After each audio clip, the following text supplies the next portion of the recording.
Hoje de manhã eu falei a mesma coisa, dizendo que a gente estaria abrindo um parênteses para falar sobre a ceia. E, como vocês sabem, uma vez por mês, nós celebramos a ceia. Existem igrejas que a celebram uma vez por ano. Eu já vi igreja celebrar uma vez por ano só. Tem denominações que celebram uma vez por ano. Existem denominações que celebram a ceia toda semana. A Bíblia, ela não marcou nada referente a isso assim, um dia específico do mês.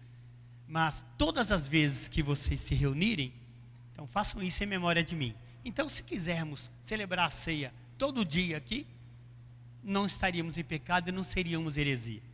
Se deixarmos de celebrar a ceia num mês, também a igreja não estará em pecado porque não celebrou a ceia. Todas as vezes que nos reunirmos para isso daqui, pode ser uma vez por mês, pode ser cada 3 meses, mas a gente tem o hábito de celebrarmos no segundo domingo do mês. E é isso que nós vamos fazer. Mas o grande problema de celebrarmos a ceia é quando a gente acostuma com o ato e deixamos de dar o devido valor a ela e perdemos a consciência do poder que a ceia tem. Quem está me entendendo? A gente perde isso. E aí passamos a comer a ceia como as crianças comem após a celebração. Só mudou o tamanho. Mas às vezes as nossas atitudes são como delas. Quando termina a ceia, a gente vai dar o pãozinho para os meninos, para as crianças. Eles vêm como se nunca tivesse comido um miolinho de pão na casa deles. Parece aquele pessoal da Etiópia lá, meus irmãos lá, o pessoal, sabe? Vem assim com a fome, desse jeito. E nós, às vezes, acostumamos tanto com esse ato da ceia, e encaramos como se fosse o pãozinho nosso de cada dia, que comemos com a nossa manteiga, ou às vezes pãozinho fresquinho, ou não, porque de manhã, às vezes é mais pãozinho amanhecido do que pãozinho fresquinho.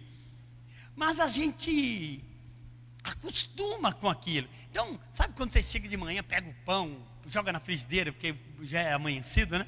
Joga na frigideira, passa uma margarina nele, come e sai correndo. Muitas vezes, nós estamos diante da mesa do Senhor, da celebração da ceia, no dia que celebramos. Dessa forma, a gente vem, come, bebe um pouquinho do cálice ali, ou ele inteiro, também um toquinho, e vamos embora. Como se fosse qualquer coisa na vida, e não é assim. E hoje o Espírito de Deus quer despertar a nossa alma, a nossa consciência, para o que está por detrás de tudo isso daí, por mais que a gente saiba. Mas a gente trata o Senhor, sabe, às vezes, como tratamos as nossas, falando aqui de homem, as nossas esposas. Quando namorávamos, era oi, benzinho, não sei o que lá, qual chocolate que você gosta? Acho que nenhum homem fez isso, só eu. Aí era Toblerone, Chobrone. Foi ali que eu comecei a falar em línguas, né? Toblerone. E era demais, era Toblerone aqui, Toblerone ali, Toblerone aqui, e acabou no que deu, né? Não deu no que... Trovelone aí. E soufflé também. Quando podia, era soufflé. Gente, aí passam os tempos, a gente casa, primeiro ano, segundo ano, terceiro ano. Você lembra daqueles Toblerone que você me dá? Não lembro de nada, não sei de Toblerone nenhum, não sei o que lá. Sabe, aí compra um chocolatinho qualquer. Que quando já chega o bicho derretido, parece que alguém sentou em cima, e dá para a mulher. Fica aquela coisa assim. Às vezes nosso relacionamento com o Senhor passa a ser dessa forma, sabe? A gente, nos primeiros anos de relacionamento com Cristo, com a palavra dele, é um negócio tão bom, tão doce, tão melado, que a gente os outros acham que nós endoidamos, né? Agora que ficou crente, parece que ficou maluco, parece que endoidou, só quer saber de Bíblia. Quantos de nós ouvimos isso? Passado uns anos, a gente entra em casa, sai de casa, a gente entra na igreja e sai dela. E Jesus que nada. É desta forma. E muitos têm vivido assim. E cuidado com os que estão de pé, para não cair nesse erro de se acostumar, sabe, com Cristo Jesus e tratá-lo de qualquer jeito, de se acostumar com a celebração da ceia e tratar esse negócio de qualquer jeito. Se eu for, tudo bem. Domingo tem ceia, a gente não liga mais, sabe? Deixa o barco correr e o negócio está bom. E nós precisamos entender o poder da ceia do Senhor. Quem está me entendendo? Então vamos se ligar aqui que o negócio vai pegar. O poder da ceia do Senhor. Não estou dizendo que ela é um místico assim, a ponto de, eu tomei o cálice agora. Não, mas há algo além do pão. Há algo acima do cálice que a gente vai tomar hoje. O texto bíblico diz que na noite anterior à crucificação de Cristo, na noite anterior à sua crucificação, diz o texto que Jesus celebrou senhores, a Páscoa. E a Páscoa era celebrada, era com muita comida. Era um cordeiro, sabe, que era assado, aquela coisa toda. E Jesus fez isso com seus 12 discípulos mais íntimos, que lá mais para frente um pouquinho, ele escolhe esses discípulos para serem seus apóstolos. E a Páscoa, querida igreja, naturalmente, ela era a grande festa memorial, chamada da Velha Aliança. Então, para o judeu, o significado da Páscoa tem nada a ver com o significado nosso hoje de comer ovinho, aquela coisa toda. É muito diferente, é muito mais profundo. Eles celebravam, e Jesus, como um bom judeu, celebrou também, como todo judeu fazia, o livramento que os israelitas, que os judeus tiveram da sua escravidão egípcia. Ficaram 400 e poucos anos como nação escrava, feitos cativos, escravos do povo de Faraó, do povo egípcio. E a Páscoa então celebrava o livramento dessa escravidão, feito por Deus ao seu povo. Lá em Êxodo capítulo 12, conta essa história, acho que vocês já viram por TV, no cinema, Moisés livrando o povo judeu, o povo de Israel do Egito. É isso aí. E na noite anterior ao livramento, veio aquela ordem deles sacrificarem um cordeiro e comerem entre família. E assim, Cristo Jesus, na noite anterior à sua crucificação, ele celebra a Páscoa com seus discípulos, com seus 12, ele celebra. Então, quando aquele banquete estava terminando, e era muita carne, era pão sem fermento, tinha ervas.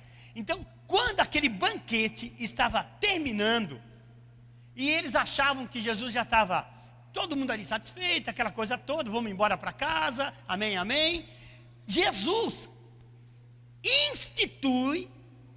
instituiu a festa agora, a festa memorial da nova aliança. A velha aliança, o Antigo Testamento celebrava a Páscoa, que era a velha aliança. Como já disse, o livramento do povo de Israel do Egito.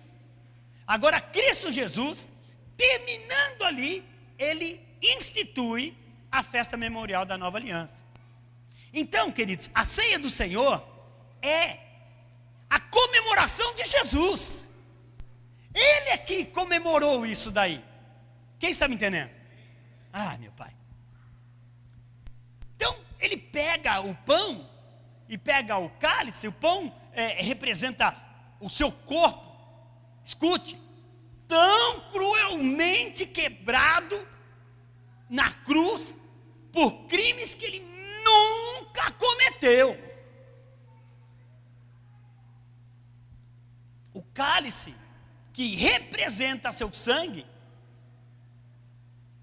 tão livremente derramado para pagar pelos pecados daqueles que ele amou e amou muito. E ele institui a ceia, a nova aliança, o novo pacto, agora com os seus discípulos e a igreja que dali surgiria. Então a ceia do Senhor não é um mero ritual. Sabe? Onde, depois que a criança come, a gente come, vamos embora, aquela coisa toda. Tem algo muito mais significativo na sua origem. Tem algo muito mais profundo. Tem algo com muito mais sabedoria, com muito mais espiritualidade. Tem poder na sua origem, na natureza daquele que está sendo lembrado. Tem um significado muito grande. Do poder do sacrifício desse que está sendo lembrado, e algo legal também, que é a condição dos corações daqueles que participam. São essas três coisas profundas que nós, se não atentarmos para isso, vamos continuar sendo comedores de pão e bebedores de suco de uva uma vez por mês. O apóstolo Paulo entendeu tanto isso, que ele escreve à igreja de Corinto, dizendo, 1 Coríntios 11, 26 a 29, porque todas as vezes que comerdes desse pão, e beberdes o cálice, anunciais a morte do Senhor, até que ele venha. Por isso, aquele que comer o pão ou beber o cálice do Senhor indignamente, será réu do corpo e do sangue do Senhor. Examine-se, pois, o homem a si mesmo, e assim coma do pão e beba do cálice, pois quem come e bebe sem discernir o corpo, come e bebe juízo para si.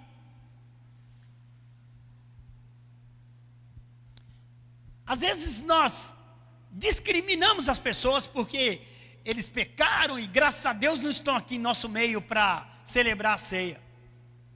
Mas a nossa postura aqui, e se não for focada, certamente focado, de uma forma corretamente focado no que significa a ceia, se não tivermos o esclarecimento certo do que significa a ceia, qual é o propósito dela e quem ela está comemorando e relembrando, nós estamos no mesmo pé de igualdade de quem não veio porque tomou uma aí, ou está aqui, mas eu pequei, não vou tomar, e quem vai se vir falar assim, ainda bem que não pegou. Sabe, se nós não entendermos de fato e de verdade o que significa isso daqui, ou o que está por detrás de pão e de cálice,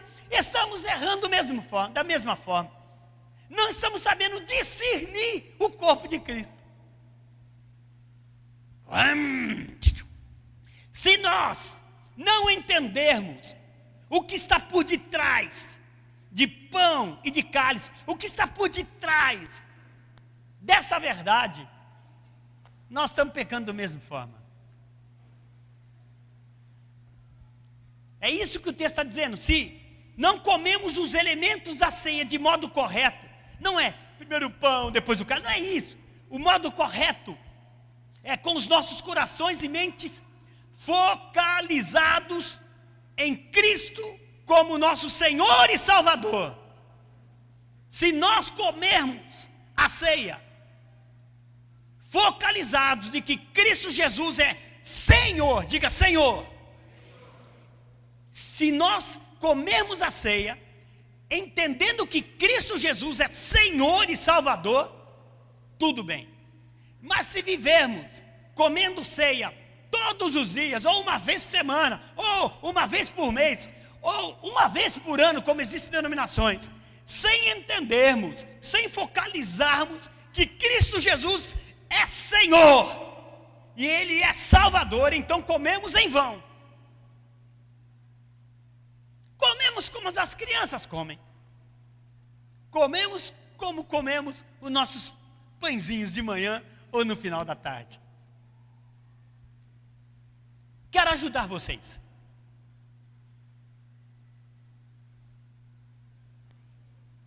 Eu quero ajudar vocês. Eu creio que o melhor, ou talvez, o melhor modo de começar a entender a verdadeira importância, o poder e o que nela existe, seja contemplar, estudar o contexto, o que aconteceu antes de Cristo Jesus instituir a ceia. Às vezes nós passamos dias, semanas, meses e pegamos a Bíblia no aperto. Fala, Senhor, que o teu servo ouve. E é isso assim que acontece. Mas eu convido vocês, daqui para final do ano, a pegar a Bíblia de vocês, ler os evangelhos, principalmente a parte que fala da última semana de Cristo Jesus. Aí nós vamos começar a entender a verdadeira importância da ceia do Senhor, estudando o contexto em que o Senhor Jesus a instituiu. Isso é, o que é que o fez? O que é que aconteceu antes para ele chegar neste ponto? Como eu disse no começo da nossa conversa, Jesus instituiu a ceia na noite anterior à sua crucificação. Quem está esperto sabe que eu falei isso. E esta noite anterior da sua crucificação foi a noite em que o traidor Judas Iscariotes cometeu sua má obra. Foi a noite antes da crucificação, quando lemos sobre o Senhor instituindo sua ceia nos evangelhos, lemos sobre ela, lemos sobre traição, lemos sobre prisão. Nós vamos ver ali no contexto, isso é antes da instituição, nós vamos ver julgamento, nós vamos ver crucificação. Ao comer a ceia, então,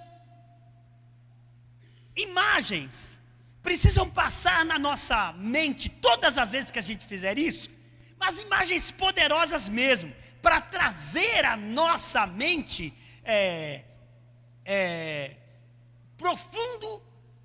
um profundo efeito em nossa alma de tudo aquilo que aconteceu uma noite antes e após a instituição, o que na realidade o impacto que aconteceu e deve acontecer em nosso coração.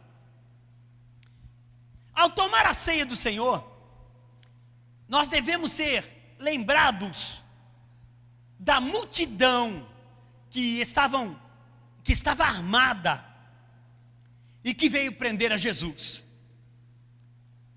Uma multidão covarde, e isso fica evidente pelo modo como viram prender Jesus em plena escuridão.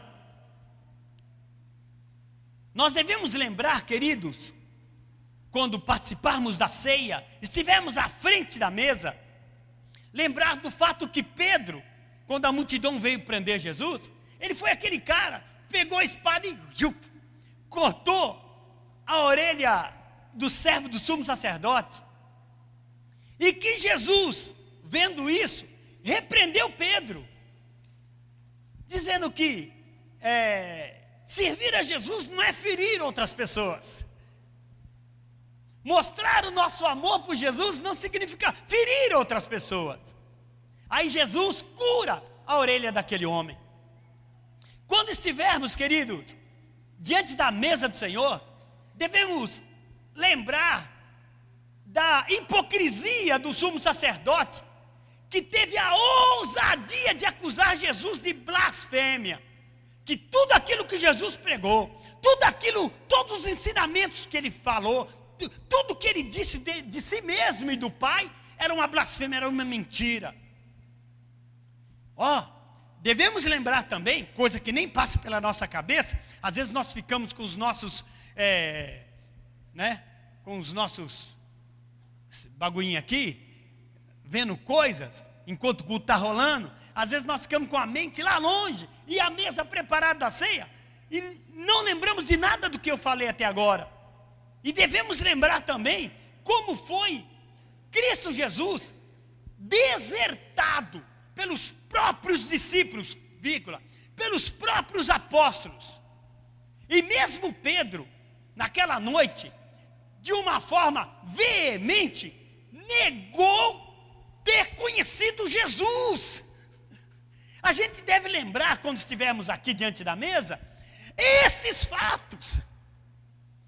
Antes da crucificação, aconteceu coisas terríveis, que humanamente falando, presta atenção, humanamente falando, a gente que sempre planeja e deseja uma semana, minha semana vai ser maravilhosa. A semana de Jesus foi terrível, foi brava. Nós somos lembrados também, por favor, entenda isso que eu quero falar, que passe pelo menos alguma coisa na sua cabeça, quando você vier aqui na ceia. Somos lembrados da arrogância de Herodes, que Jesus ali diante dele, ele falou assim, faz algum milagre aí, como se Jesus fosse uma espécie de espetáculo de circo. Faz uma coisinha para mim, para eu ver aí. Quantas coisas aconteceram antes da crucificação?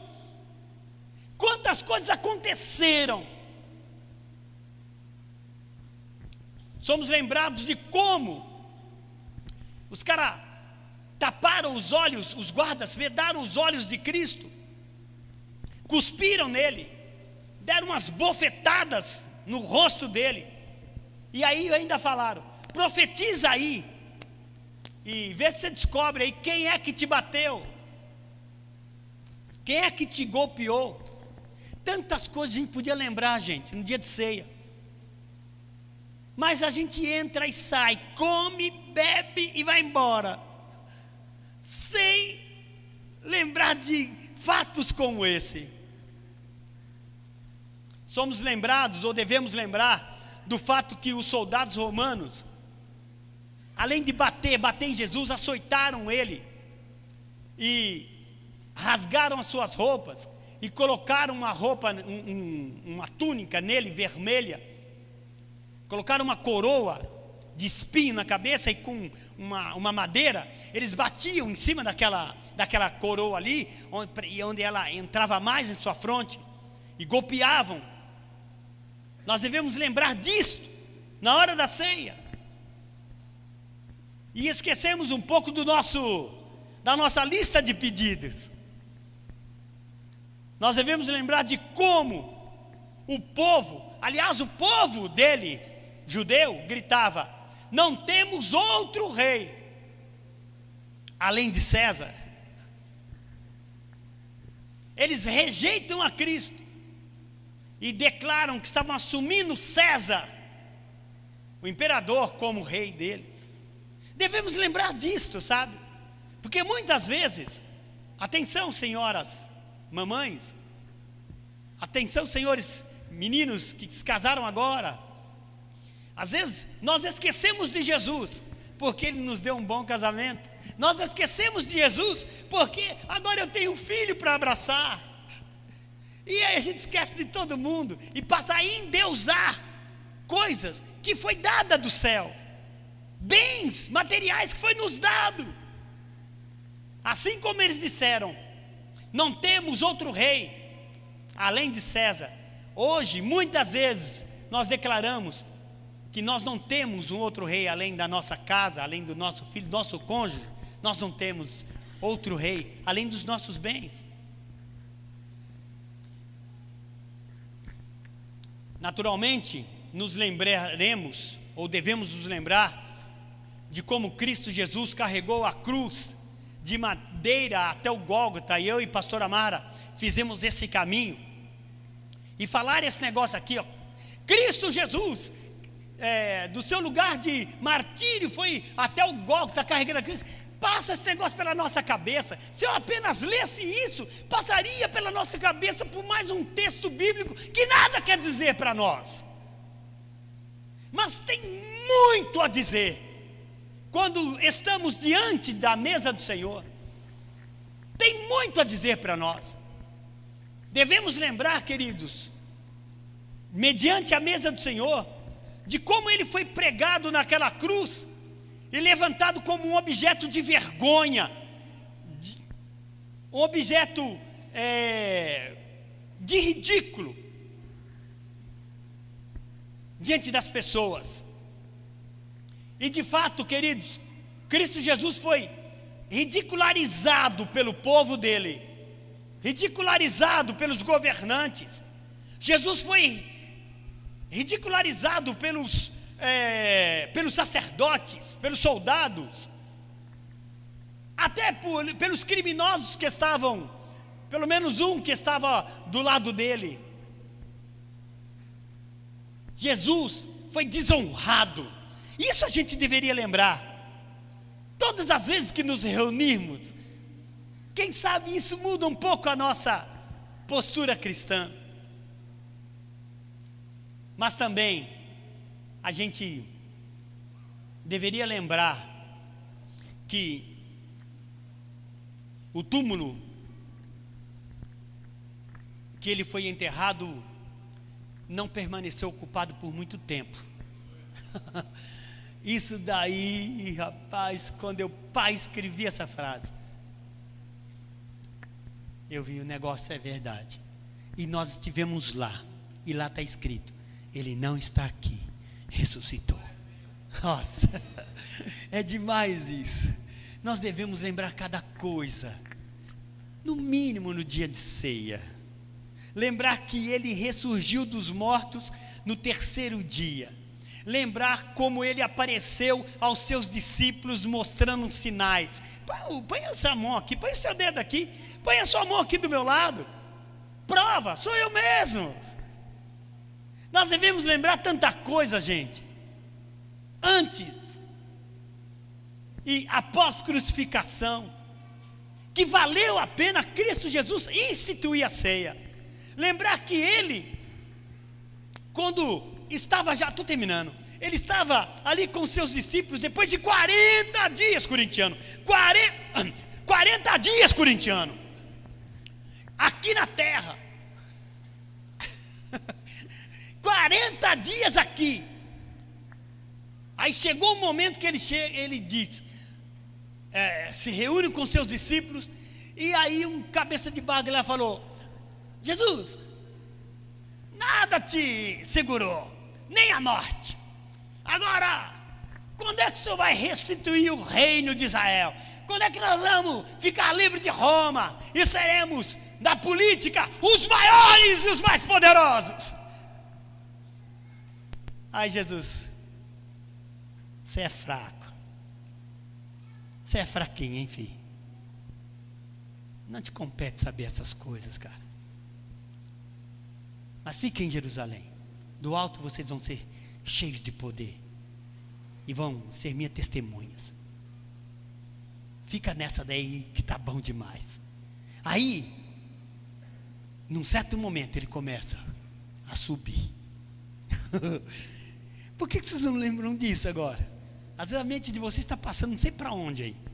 Por que vocês não começam a lembrar, ou forçar a mente de vocês a lembrar que ele começa, ó, na frente dos caras, a subir, a ascender aos céus, e os caras falam, e começa a ver, meio atônitos, e começa a ver, e lá, já nas nuvens, na altura das nuvens assim, eles ficaram com os olhos fitos, aparece 2 anjos e fala, e aí, cabra da peste, o que vocês estão olhando aí?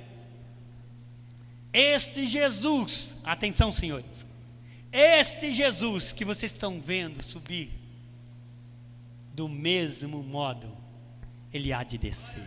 Coloca aí por gentileza, João 14, vamos ler, não lembro até agora, só eu que li, eu vou pedir para vocês lerem, versículo 1 até o versículo 3 eu acho, tudo bem? João 14, vamos lá, 1, 2, 3, toda a igreja.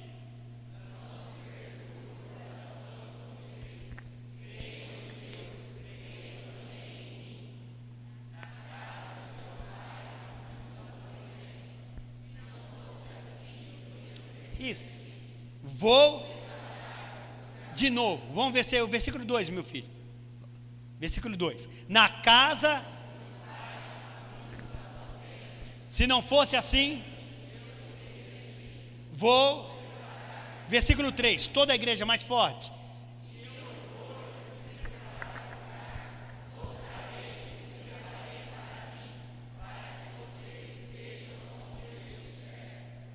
tem crente nesse lugar? Ó, olha aqui, João Miguel,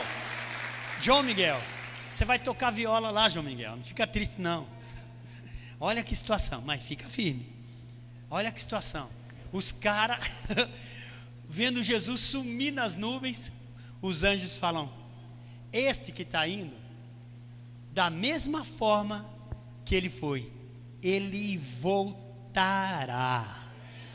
Meu, para de vacilar, Jesus vai voltar, amém? E vai nos levar, gente, por favor, vamos esforçar um pouquinho para estar todo mundo lá. Eu prometo que vocês não vão ficar me ouvindo mais não.